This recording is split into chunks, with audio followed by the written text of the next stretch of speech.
Hello दोस्तों, आप सबका स्वागत है YouTube channel Champaran coaching centre में। जो कि आज हम लोग लेकर आए हैं समीकरण। तो समीकरण तो पढ़ेंगे ही। इसके पहले मैं आपको बता दूं कि आप अगर बहुपद का वीडियो नहीं देखे हैं तो इसके पहले वाले सभी वीडियो में बहुपद चैप्टर को अपलोड कर दिया गया है। उसमें थ्योरी क्वेश्चन जो भी है सब अपलोड कर दिया गया है। आप वीडियो को देखिए। वीडियो अगर अच्छी लगे इसको लाइक कीजिए, कमेंट कीजिए, और अगर आप अगर इस चैनल पर आप नए हैं तो चैनल को सब्सक्राइब भी कर दीजिए। आइए हम लोग शुरू करते हैं समीकरण। तो ध्यान दीजिए, हम लोग शुरू करने वाले हैं 10th क्लास का चैप्टर 3 नंबर यानी कि तीसरा चैप्टर है, जिसका नाम क्या है, समीकरण। तो देखिए क्या है कि दो चर वाले रैखिक समीकरण। समीकरण तो पढ़ना है, लेकिन कितने चर आएंगे, तो दो चर आएंगे। और क्या आएंगे, रैखिक यानी कि घात एक आएगा, और फिर क्या कर रहा है, जुग्म यानी कि जुग्म के रूप में, यानी कि दो समीकरण आएंगे। तो चलिए अब जोड़ा के रूप में आएंगे। तो देखिए इंग्लिश में कहते हैं कि linear equation pair having two variable. English में इसको क्या कहते हैं कि linear equation pair having two variable. अब ध्यान दीजिए कि हम लोग जानेंगे इसमें कि बात है कि चर, रैखिक समीकरण और जुग्म। तो हम लोग सबसे पहले जानेंगे कि चर क्या है, रैखिक क्या है, समीकरण क्या है और जुग्म क्या है। इतना जानने के बाद हम जानेंगे कि समीकरण को हल कैसे करेंगे और क्वेश्चन को बनाया जाएगा। तो चलिए हम लोग शुरू करते हैं कि चर। तो चर क्या है जानते हैं हम लोग। होता है कि चर का अर्थ, अब देखिए चर का अर्थ क्या है, यानी कि चर किसे कहते हैं। तो चर का अर्थ क्या हो जाता है कि बदलने वाला। क्या हो जाएगा, बदलने वाला। अब ध्यान दीजिए एक पॉइंट, यानी कि एबीसीडी में का जितना भी अक्षर होता है, यानी कि 26 अक्षर होते हैं, 26 अक्षर अगर मैथ में यूज किया जाए तो इन सबको क्या कहेंगे, चर कहेंगे। जिसका मान क्या हो जाता है, हमेशा बदलते रहता है, एक जैसा नहीं रहता है। इसीलिए कहा जाता है कि चर का अर्थ क्या हो जाता है, बदलने वाला। अब जानते हैं कि अधिकतर किसका प्रयोग किया जाता है चर में। तो कह रहा है कि चर में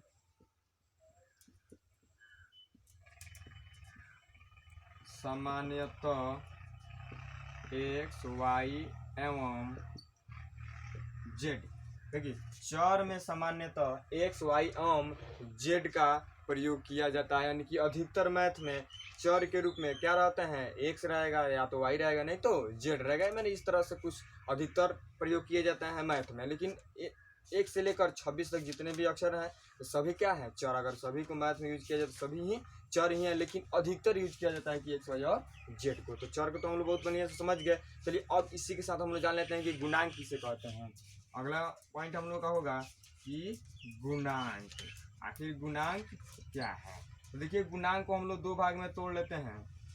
एक हो जाएगा गुना और दूसरा हो जाएगा अंक। इससे क्या निष्कर्ष निकला कि अंक का गुना, यानी कि अंक जो है गुना के रूप में रहेगा तो वही उसी अंकवा को क्या कहेंगे, गुणांक कहेंगे। अब देखिए कैसे, जैसे कि अगर हम ले लिए 2x, तो 2, अब x हमारा क्या हो गया, चर हो गया, और 2 क्या हो गया, तो गुणांक हो गया।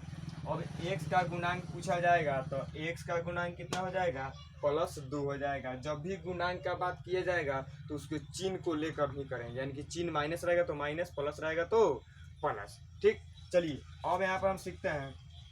जैसे कि अगर आ जाए -y, तो अगर कहा जाए कि y का गुणांक, तो y का गुणांक क्या हो जाएगा, तो y का गुणांक -1 हो जाएगा। y का गुणांक कितना हो जाएगा, -1 हो जाएगा। चलिए गुणांक तो हम लोग समझ गए। तो अब हम जानेंगे कि यहाँ पर देखिए चर जान गए। तो देखिए चर अभी हम समझ गए हैं, इसके साथ क्या समझ गए, गुणांक भी समझ गए। अब हमको जानना है कि रैखिक। रैखिक का मतलब क्या होता है। चलिए हम लोग सीखते हैं कि रैखिक क्या है, रैखिक। तो देखिए रैखिक का अर्थ, रैखिक का अर्थ होता है कि घात एक। घात एक कहने का मतलब इसका पावर जो रहेगा कितना रहेगा, एक रहेगा, उसी को क्या कहते हैं, रैखिक कहते हैं। अब एक बात आ गया है कि समीकरण। तो चलिए हम लोग समीकरण को समझ लेते हैं कि समीकरण। तो समीकरण को शॉर्ट रूप में कैसे लिखते हैं, इस तरह से। तो अब जब भी आपको इस तरह से लिखा हुआ मिलेगा तो आप समझिए कि क्या लिखा गया है, समीकरण लिखा गया। तो देखिए समीकरण में आपको ध्यान देना है कि समीकरण में दो पक्ष होते हैं, एक LHS दूसरा RHS। एक बायां पक्ष और दूसरा दायां पक्ष। ध्यान दीजिएगा, एक हो जाएगा इसमें बराबर, तो बराबर के पहले क्या हो जाएगा LHS, बराबर के पहले क्या हो जाएगा LHS, और बराबर के बाद क्या हो जाएगा कि RHS के बाद। यह बराबर, तो बराबर के पहले LHS, बराबर के बाद RHS, यानी कि समीकरण वही है, यानी कि जिसमें दो पक्ष आएगा तो वो क्या है समीकरण है। तो चलिए समीकरण के बारे में हम तो समझ गए, यानी कि दो पक्ष आ गए, एक LHS और दूसरा RHS। तो LHS का फुल फॉर्म हो गया लेफ्ट हैंड साइड, RHS का फुल फॉर्म हो गया राइट हैंड साइड। इसको कहते हैं बायां पक्ष और इसको क्या कहते हैं कि दायां पक्ष कहते हैं। चलिए अब हम लोग समझते हैं आगे। देखिए समीकरण के बारे में हम लोग समझ गए, रेखी के बारे में समझ गए, चर के बारे में समझ गए। अब जान लेना है क्या कि युग्म। तो युग्म क्या है, तो ध्यान दीजिएगा यहाँ पर क्या है कि युग्म। तो युग्म का अर्थ, युग्म का अर्थ अब जान लेते हैं युग्म का अर्थ होता है। तो युग्म का अर्थ होता है कि जोड़ा। क्या हो जाता है जोड़ा। तो जोड़ा के रूप में जो रहेगा उससे हम क्या कहेंगे युग्म। तो चलिए अब हम पूरे को एक जैसा यानी कि एक तरह करके समझते हैं। चलिए हम एक यहाँ पर एग्जांपल लेते हैं, जैसे कि ले लिए 2x + 3y = 4 समीकरण 1, और फिर ले लिए 3x + 2y = 3 समीकरण 2। अब ध्यान दीजिए, अब इस पूरे बात को हम समझते हैं। यहाँ पर देखिए क्या क्वेश्चन ऊपर हेडिंग दिया, यानी कि मेन हम लोग का चैप्टर जो पॉइंट है क्या है कि दो चर। तो ध्यान दीजिए यहाँ पर एक चर x हो गया और दूसरा y हो गया, यानी कि दो चर आ गए। और फिर कह रहा है रैखिक, यानी कि इसका पावर देखिए तो एक है, तो रैखिक बैठ रहा है कि नहीं बैठ रहा है। फिर समीकरण, तो समीकरण देखिए दो पक्ष इसमें है कि नहीं है, एक LHS और दूसरा RHS। और युग्म, तो देखिए तो युग्म के रूप में है कि नहीं, यानी कि एक यह हो गया और दूसरा यह हो गया, यानी कि जोड़ा के रूप में है दोनों। तो इसी को हम क्या कहेंगे कि दो चर वाले रैखिक समीकरण युग्म, यानी कि जोड़ा के रूप में रहेगा तो इसलिए कहा जाता है युग्म। तो हम लोग जब इस क्वेश्चन में यानी कि इस चैप्टर में जितना भी क्वेश्चन बनाने वाले हैं सब इसी रूप में आने वाला है। तो अब हम लोग समझ गए इसका थ्योरी की क्या है, दो चर क्या है, रैखिक क्या है, समीकरण क्या है, युग्म क्या है। अब हम जानेंगे इसके बाद कि दो चर वाले रैखिक समीकरण युग्म का जो है इसका व्यापक रूप क्या होता है। अब इसके जानने के बाद हम जानेंगे कि इस समीकरण को हल करने का विधि क्या होता है, कितना मेथड होता है, और सबको हम बारी बारी से एक एक करके सबको बनाएंगे, सबको सॉल्व करेंगे। चलिए आप जो है इस क्वेश्चन को मैंने जो भी टॉपिक है इसको आप नोट कर लीजिए कॉपी में।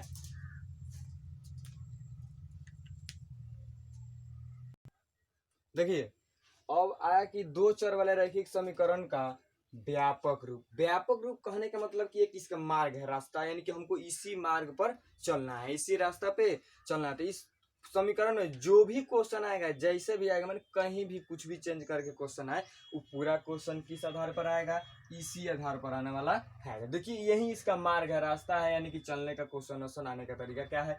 तो देखिए इसका व्यापक रूप क्या होता है कि a1x + b1y + c1 = 0 समीकरण 1, a2x + b2y + c2 = 0 समीकरण 2, यानी कि 2। तो यह जो है क्या है समीकरण का व्यापक रूप है, यानी कि इसी आधार पर जो भी क्वेश्चन आएगा सब इसी आधार पर करके हमको बनाना है। चलिए अब हम जानते हैं कि समीकरण को हल करने का विधि कितना है। तो समीकरण को हल करने का विधि कितना है, 5 है, लेकिन हम लोग को 10th क्लास में कितना तक पढ़ना है, मात्र 3 तक ही पढ़ना है। ये दो हम लोगों को यहाँ पर नहीं पढ़ना है, इसके आगे पढ़ना है। चलिए लेकिन हम लोग जान लेते हैं। देखिए क्या है विलोपन विधि। तो विलोपन विधि डिलेशन प्रतिस्थापन विधि,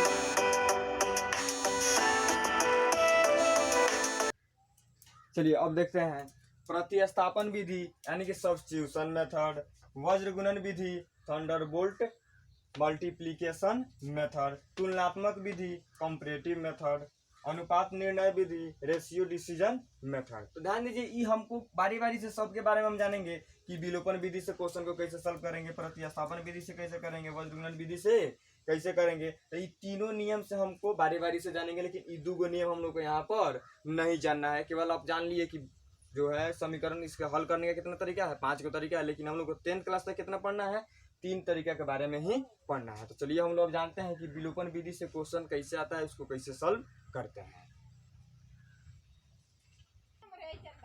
देखिए अब हम जानेंगे कि विलोपन विधि से जो है कैसे हल करेंगे। देखिए विलोपन विधि से कैसे हल करेंगे क्वेश्चन को, तो पहले हम जितना भी इसका सब कॉन्सेप्ट है जो भी है सब हम यहाँ पर लिख दिए हैं, आप इसको बारी बारी से समझ लीजिए। तब देखिए उसके बाद आप क्वेश्चन ऐसे ही बना दीजिएगा। देखिए कैसे कह रहा है कि विलोपन विधि, विलोपन क्या है, विलोपन। तो विलोपन का अर्थ होता है कि विलुप्त करना, क्या कर देना है, विलुप्त कर देना है। विलुप्त कहने का मतलब कि गुम कर देना। तब गुम का मतलब समझिए, देखिए जैसे कि होता है कि कहीं पर आप बैठे हैं, जैसे कहीं पर आप बैठे हैं तो कोई ऐसा स्टूडेंट आ गया, चाहे कोई ऐसा भी आदमी आ गया, कोई व्यक्ति आ गया जो कि आपसे वो बहुत बेहतर बोल रहा है, यानी कि आप जो बोल रहे हैं आपके बात को काटते जा रहा है काटते जा रहा है, यानी कि आपसे वो आगे ही निकल जा रहा है, आपको बोलने का मौका ही नहीं दे रहा। तो आप क्या कीजिएगा कि किसी दूसरे ऐसे व्यक्ति को खोजिएगा जो कि उस व्यक्ति के बात को काट दे, यानी कि उस व्यक्ति के बात को काट दे और उसको गुम कर दे, यानी कि उसको बराबर कर देते हैं। ऐसा करते हैं कि नहीं करते हैं? तो वही काम इस विलोपन विधि में करना है, यानी कि अगर x जो है, x को विलुप्त करना है तो उसके पूरे बराबर ला देंगे, अगर y को विलुप्त करना है तो y के बराबर ला देंगे। देखिए क्या है इसमें, समझिए ध्यान से। तो विलोपन विधि, तो विलोपन का अर्थ होता है कि विलुप्त करना। तो विलुप्त करना यानी कि आप चाहे तो x को विलुप्त कर सकते हैं और चाहे y को विलुप्त कर सकते हैं, आपको जो मर्जी जिसको विलुप्त कर दीजिएगा। तो आपको x को मर्जी तो x को विलुप्त कीजिएगा, y को है तो y को विलुप्त कीजिएगा। अब देखिए यहाँ पर पूरा बता दिया गया है कि विलुप्त करने का मतलब, तो अगर आप x को विलुप्त किया है तो x के बराबर लाना है, अगर आप y को विलुप्त किया है तो y के बराबर लाना है। अब देखिए यहाँ पर जब बराबर आ जाएगा तो उसके बाद क्या करेंगे, यानी कि बराबर होने के बाद उसके बाद का क्या कॉन्सेप्ट है, ध्यान दीजिए। पहले समीकरण में से दूसरे समीकरण को घटाएंगे, यानी कि दो समीकरण आपके पास आ जाएगा, दो समीकरण आ जाएगा तो दोनों समीकरण यानी कि पहले समीकरण में से दूसरे समीकरण को घटाएंगे। तो जब दूसरे समीकरण को घटाएंगे तो दूसरा समीकरण का चिन्ह जो होगा वो बदल जाएगा, प्लस रहेगा तो माइनस हो जाएगा, माइनस रहेगा तो प्लस हो जाएगा।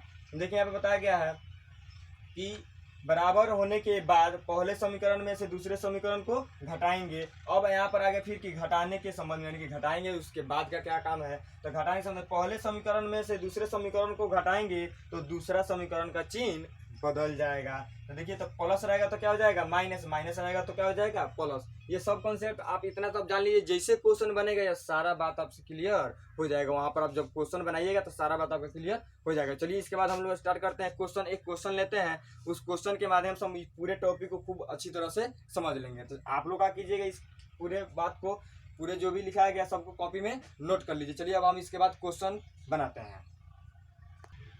देखिए अब आ गया कि निम्न समीकरण में से x एवं y का मान ज्ञात कर लेना है, किसके नियम से, यानी किस आधार पर, तो विलोपन विधि के आधार पर, यानी कि विलोपन विधि से ज्ञात करें। कह रहा ना कि विलोपन विधि से ज्ञात करें, तो ये जो क्वेश्चन हमको विलोपन विधि का मेथड से हल करना है, यानी कि x और y का मान ज्ञात करना है। चलिए देखिए कैसे ज्ञात करते हैं। तो सबसे पहले आप लिखिएगा का कि हल लिखने के बाद जो समीकरण दिया गया उसको इसी रूप में मान लीजिए, यानी कि 3x - 4y बराबर 10 समीकरण 1। फिर दूसरा वाला को मान लीजिए कि 4x + 3y बराबर 5 समीकरण 2। तो देखिए अब यहाँ पर कुछ ऐसा हो गया कि हम देखिए तो x का गो है 3 गो, यहाँ पर x का गो है 4 गो, यहाँ पर y का गो 4 गो 3 है और y है का गो 3 गो, यानी कि कोई किसी के बराबर नहीं है। तो हमको क्या कर लेना है कि विलुप्त करना है। क्यों? क्योंकि हमको विलोपन मेथड से बना रहे हैं। तो विलुप्त करने का मतलब यानी कि x को कीजिए चाहे y को कीजिए। तो आप चलिए x को ही कीजिए, चलिए हम y को ही करते हैं। तो y को विलुप्त करना है। तो देखिए y को विलुप्त करने का मतलब है क्या, यानी कि हमको बराबर लाना है, यानी कि y के बराबर y होना चाहिए। तो देखिए बराबर करने के लिए करते क्या है, यानी कि हमको y को विलुप्त करना है तो y के गुणांक से समीकरण 2 में गुना करेंगे, यानी कि समीकरण 1 वाले y के गुणांक से समीकरण 2 में गुना करेंगे और समीकरण 2 वाले y के गुणांक से समीकरण 1 में गुना करेंगे, यानी कि तिरछा तिरछी हम क्या कर लेंगे गुना। तो 4 है, यानी कि इससे 4 से गुना कर देंगे और ऊपर वाला में गुना कितना से कर देंगे 3 से। क्यों इस 3 और 4 से किया है, क्योंकि हम किसको विलुप्त कर रहे हैं, y को विलुप्त कर रहे हैं। तो इसके गुणांक से नीचे गुना कर देंगे, इसके गुणांक से ऊपर गुना कर देंगे। अगर हमको x को विलुप्त करना रहता तो 3 से नीचे करते और 4 से ऊपर करते, लेकिन हम किसको विलुप्त कर रहे हैं y को, तो इसीलिए y के गुणांक तिरछा नीचे या फिर इससे ऊपर। अब यहाँ पर एक पॉइंट और आ गया कि 4 का चिन्ह क्या है माइनस, तो हमको यहाँ पर -4 लेना होगा कि नहीं तो आंसर नहीं आएगा। यानी कि हम पहले बताएं कि इसके गुणांक जो है, तो गुणांक प्लस में रहेगा तो प्लस में लेंगे और माइनस में रहेगा तो माइनस में लेंगे। अब हमको करना क्या है बराबर, इसीलिए हम क्या किए दोनों में गुणना। तो वो बात को हम यहाँ पर लिख देंगे, लिखेंगे कि समीकरण 1 में 3 एवं समीकरण 2 में -4 से गुना करने पर। ध्यान दीजिए, तो क यानी कि समीकरण 1 में हम 3 से गुना किए हैं, समीकरण 2 में -4 से गुना किए। चलिए गुना करते हैं। गुना करने का मतलब कि सभी स्टेप यानी कि जितने भी स्टेप है सब में गुना करना है। चलिए 3 तिहाई 9 x हो जाएगा, फिर 3 माइनस प्लस माइनस हो जाएगा, देखिए इसका चिन्ह माइनस प्लस माइनस हो गया, और 4 तिहाई 12y, फिर बराबर है तो बराबर, और फिर 10 तिहाई 30, इसको मान लेंगे समीकरण 3, क्योंकि 2 तक तो मान लिए हैं। फिर इससे गुना करेंगे तो माइनस माइनस क्या हो जाएगा, फिर प्लस माइनस माइनस हो जाएगा, 4 चौके 16x, फिर प्लस माइनस माइनस हो जाएगा, 3 चौके 12y बराबर है तो बराबर, फिर 5 प्लस इसका चिन्ह माइनस इसका चिन्ह प्लस तो माइनस हो जाएगा, 5 चौके 20, समीकरण कितना हो जाएगा 4। अब उसके बाद देखिए अभी हम बताए हैं कि बराबर करने के बाद वहां पे स्टेप में पीछे वाला बता दीजिएगा, अगर आप कॉपी में नोट कर लिए होंगे तो देखिए वहां पर बताया गया कि बराबर हो जाने के बाद हम समीकरण पहले वाले समीकरण से दूसरे वाले समीकरण को घटाएंगे, यानी कि इसमें से इसको घटाएंगे। तो यहाँ पर बात हम लिख देंगे कि समीकरण 3 माइनस समीकरण 4। तो उसके बाद ये भी बोले थे कि पहला वाला में से अगर दूसरा वाला घटेगा तो दूसरा वाला का चिन्ह क्या हो जाएगा, बदल जाएगा। देखिए तो ये माइनस है तो हो जाएगा प्लस, ये माइनस है तो प्लस, ये माइनस है तो प्लस हो जाएगा। तब देखिए यहाँ पर तो इस 16x का चिन्ह क्या हो गया प्लस, और 9x का चिन्ह भी क्या है प्लस, तो ये दोनों का क्या है प्लस प्लस है। तो 16 गो x और 9 गो x को हो जाएगा, तो देखिए 9 6 हो जाएगा 15, यानी कि 25 x हो गया, प्लस में है तो प्लस में है। फिर इस 12 का चिन्ह क्या हो गया माइनस, ये 12 का चिन्ह क्या हो गया प्लस, देखिए तो ये 12y है, ये 12y है, इसका चिन्ह माइनस इसका चिन्ह प्लस। तो अगर दो को संख्या एक के जैसा रहे, चिन्ह क्या रहे अलग अलग, तो कट के क्या हो जाता है 0, यानी कि इसका काम खत्म हो गया, बच गया है खाली क्या बराबर, तो क्या देंगे बराबर। फिर इसके बाद देखिए 30 का चिन्ह है प्लस और 20 का चिन्ह भी प्लस, तो दोनों को जोड़ देंगे तो कितना हो जाएगा 50, क्योंकि प्लस प्लस रहता है तो प्लस का चिन्ह लेके जोड़ लेते हैं, तो प्लस तो पहले छिप जाएगा। अब देखिए चलिए अब यहाँ पर चूंकि दीजिएगा, फिर याद देना है। अब x का मान निकालना है तो 100 रहने दीजिएगा, बराबर के बाद पहले से 50 है, अब 25 गुना के रूप में, तो बट्टा के कहाँ चला जाएगा नीचे, 25 दूना 50, तो इसलिए x का मान कितना आ गया 2। तो अब x का मान हमारा आ गया कितना 2, तो जब 2 आ जाएगा तो हम इस x के मान को, हमारे पास समीकरण कितना है 4 समीकरण, किसी भी समीकरण में रखेंगे तो y का मान निकल जाएगा। तो उसके बाद लिखिएगा कि x के मान को समीकरण 1 नंबर कर 2 नंबर कर कौन नंबर रख लीजिए, तो 1 में ही रखते हैं। 1 में रखने पर चलिए समीकरण 1 में मान रखते हैं, तो पहले लिख लेंगे चूंकि देंगे समीकरण 1 क्या है उसको लिख लेंगे, तो 3x माइनस 4y बराबर 3x माइनस 4y बराबर 10 है, तो 10 लिख ले। समीकरण 1 जैसे है उसे हमको लिख लेना है। अब क्या करना है कि x का मान रखना है, तो फिर दीजिएगा यहाँ पर या तो 3 है तो 3 गुना बीच में क्या छिपा है गुना x, x के जगह पर कितना रखिएगा 2, माइनस 4 है तो 4, y है तो y है बराबर 10 है तो 10। चलिए अब यहाँ पर हम लोग बनाते हैं, देखिए तो 3 दूना क्या हो जाएगा 6, तो फिर देंगे पहले या तो 6, और फिर माइनस है तो माइनस 4y है तो 4y है बराबर 10 है तो 10। और मान किसका निकालना है y का, तो माइनस 4y इधर ही रह जाएगा, अब बराबर के बाद पहले ही से प्लस 10 है तो 6 का चिन्ह भी प्लस है, बराबर के बाद जाएगा तो क्या हो जाएगा -6। अब हो जाएगा -4y बराबर, अब देखिए अभी क्या हो गया कि 10 का चिन्ह प्लस हो गया, 6 का चिन्ह माइनस, तो जब चिन्ह अलग अलग रहा तो क्या करेंगे घटाएंगे, तो बड़का चिन्ह प्लस है तो बड़का चिन्ह लेके बड़के में छोटका को घटाएंगे, तो 10 में से 6 घटे कितना हो जाएगा 4। अब यहाँ पर देखिए 4 से 4 कट गया, तो यहाँ पर क्या बच गया 1, और यहाँ पर भी क्या बच गया 1, तो 1 तो छिपा ही रहता है, 1 लिखने की आवश्यकता नहीं है, तो डायरेक्ट हो जाएगा y बराबर -1 आंसर। अब देखिए x का मान कितना आ गया कि 2 और y का मान कितना आ गया -1। तो अब हम क्या करेंगे कि हमको पता करना है कि जो हम मान निकाले हैं पता नहीं सही है या गलत है, तो हम इसका जांच भी कर सकते हैं। चलिए जांच करके हम लोग देखते हैं जांच। तो देखिए जांच के लिए आप क्या कीजिएगा कि जांच के लिए आप जो भी मन करे समीकरण उठाइए, 1 2 जो भी है कोई भी समीकरण उठाइए, उसमें x और y का मान रखिए, बराबर आ जाएगा तो सही है, नहीं आएगा तो गलती है। चलिए हम समीकरण 2 को ही लेते हैं, तो समीकरण 2 है तो चूंकि देंगे समीकरण 2 4x प्लस 3y बराबर 5, तो 4x प्लस 3y बराबर 5 ले लेंगे। अब x की जगह पर x का मान, y की जगह पर y के मान रखेंगे, तो 4 गुने x का मान 2 है तो 2 रखेंगे, अब प्लस 3 गुने y का मान -1 है तो -1 रखेंगे, अब बराबर क्या हो जाएगा 5 है तो 5। फिर अब हो गया 4 दूनी 8 प्लस माइनस -3 के 3 बराबर 5। अब 8 में से 3 यानी कि 8 का चिन्ह प्लस है, 3 का चिन्ह माइनस है, घट के हो जाएगा प्लस में 5। तो यो हो गया प्लस में 5 और बराबर भी क्या है प्लस में 5। दोनों अगर आ गया बराबर तो हमारा आंसर क्या है सही यानी कि प्रूव्ड हो गया। तो लास्ट में आप लिख दीजिएगा, आपको जांच करने की आवश्यकता नहीं है। आपको अगर जांच करनी हो तो यह जो है जांच आप रफ पेज में कर लीजिएगा, क्योंकि आपका आंसर सही है कि नहीं है उसके लिए। तो चलिए अब हम लास्ट में लिख देंगे, यानी कि इतना बनाने के बाद लास्ट में हम लिखेंगे कि अतः, क्या लिखेंगे, अतः x बराबर 2 और y बराबर -1, यही हमारा क्या हो जाएगा आंसर। तो जो कह रहा है कि निम्न समीकरण में से x और y का मान ज्ञात करना है विलोपन विधि से, यह हमारा क्या विधि है, विलोपन विधि। और इसको हम जांच भी कर सकते हैं x और y का मान सही है कि गलत है। तो इतना में अगर आपको कहीं से प्रॉब्लम हो तो कमेंट में करके आप बताइएगा, कहीं पर भी कोई भी दिक्कत हुआ हो तो। अब इसके बाद हम लोग अगला क्वेश्चन बनाएंगे इसी टाइप से, लेकिन इसके अगले वीडियो में। आज के लिए इतना ही, फिर मिलते हैं अगले वीडियो में। तो आप क्या कीजिएगा, इस पूरे को क्वेश्चन को कॉपी में नोट कर लीजिएगा, नोट करने के बाद इसको अच्छी तरह से अध्ययन कर लीजिएगा। नहीं समझ में आए तो फिर कमेंट में करके बोलिएगा जब हमको यहाँ पर समझ में नहीं आया, जिससे हमको पता चले कि कहाँ आपको समझ में आ रहा है और कहाँ समझ में नहीं आ रहा है। तो आप कमेंट कीजिएगा तब हमको जाके पता चलेगा। अगर वीडियो अच्छी लगी हो तो लाइक, और चैनल को आप सब्सक्राइब नहीं किया है तो चैनल को सब्सक्राइब कर दीजिए, जिससे हमको वीडियो बनाने में काफ़ी अच्छा लगेगा। जब लाइक कीजिएगा, कमेंट कीजिएगा, तब ना हमको लगेगा कि हाँ कोई वीडियो देख रहा है तो उसको बनाने में, क्योंकि आपको जब हम बनाएंगे आप देखिएगा तब ना मजा आएगा, नहीं तो कोई फायदा होने वाला नहीं है। तो चलिए आज के लिए इतना ही, फिर मिलते हैं अगले वीडियो में।